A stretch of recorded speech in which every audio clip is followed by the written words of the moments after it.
అసెంబ్లీలో Chandrababu interesting comments చేశారు. తాను 5వ ముఖ్యమంత్రిగా వస్తానని అన్నారు. ఇప్పటికే 9 సార్లు ఎమ్మెల్యేగా గెలిచానని 10వ కూడా విజయం సాధిస్తానని చెప్పారు. ప్రజలకు మంచి చేస్తే మళ్లీ గెలిపిస్తారని, కొన్ని రాష్ట్రాల్లో ఒక పార్టీ 30 ఏళ్లు పాలించిందని తెలిపారు.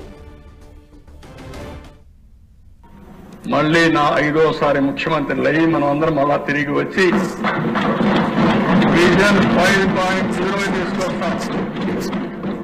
2047 వరకు ఇప్పుడు మీరు చూసిన గుజరాత్ లో మీరు చూశారు, 30 ఏళ్లుగా ఒకే పార్టీ ఉంది, బీజేపీనే ఉంది అక్కడ. లేకపోతే చాలా రాష్ట్రాల్లో మొన్నే హర్యానాలో 3 సార్లు వాళ్ళే గెలిచే పరిస్థితికి వచ్చారు. మనం ప్రజల కోసం పనిచేసి ప్రజలను కన్విన్స్ చేసి మన ప్రవర్తన వల్ల మన పనుల వల్ల ప్రజలకు గాని చైతన్యవంతులు చేయగలిగితే, ప్రజల్ని మోటివేట్ చేయగలిగితే, ప్రాపర్ గా చెప్పగలిగితే ఎప్పుడు ఉంటారు. ఇప్పుడు నేను 9వ ఎమ్మెల్యే, 10వ కూడా అవుతాం. ఎప్పుడు చూడనటువంటి ఇంకా డీటెయిల్కి పోతా ఉంటే అనేకమైన ఆశ్చర్యకరమైనటువంటి విషయాలు బయట వచ్చే పరిస్థితి వస్తా ఉంది.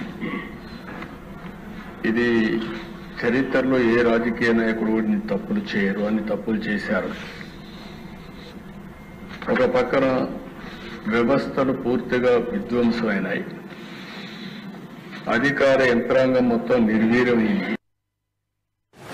ఈరోజు నేను ప్రవేశపెట్టే స్వర్ణాంధ్ర 2047 కూడా ఈ రోజే కాదు, దీన్ని కరెక్ట్గా ఫౌండేషన్ మనం వేసుకోగలిగితే తర్వాత ఎవరొచ్చినా ఎవరైనా సరే ఇర్రివర్సిబుల్ గా ముందుకు పోయే విధంగా ఈ రోజు ఫౌండేషన్ వేస్తున్నామని చెప్పి కూడా నేను మీకు తెలియజేస్తున్నాను. జవాబుదారీతనంగా పనిచేస్తాం. ఈ రోజు నేను తయారు చేసే విజన్ 4.0 విజన్ వర్షన్ 1. ఈ వర్షన్ 1 2047కి ఇస్తాం. ఎవ్రీ ఇయర్ మళ్ళా మారిన పరిస్థితులకు అనుగుణంగా వర్షన్లు మారుతూ ఉంటాయి. 5 ఏళ్లలో 4.0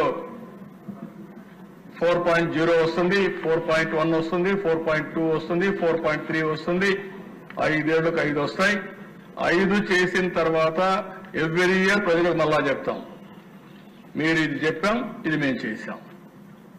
ఎక్కడన్నా చేయలేకపోతే ఎందుకు చేయలేం కూడా ఎక్స్ప్లెనేషన్ ఇస్తాం.